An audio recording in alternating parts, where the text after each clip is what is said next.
autopsy.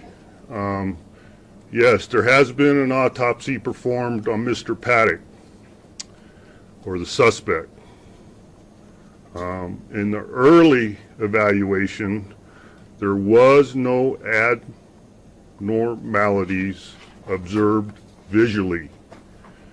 As a matter of practice in the forensic science, his brain has been shipped to an appropriate evaluation facility in order to take a microscopic evaluation of the brain.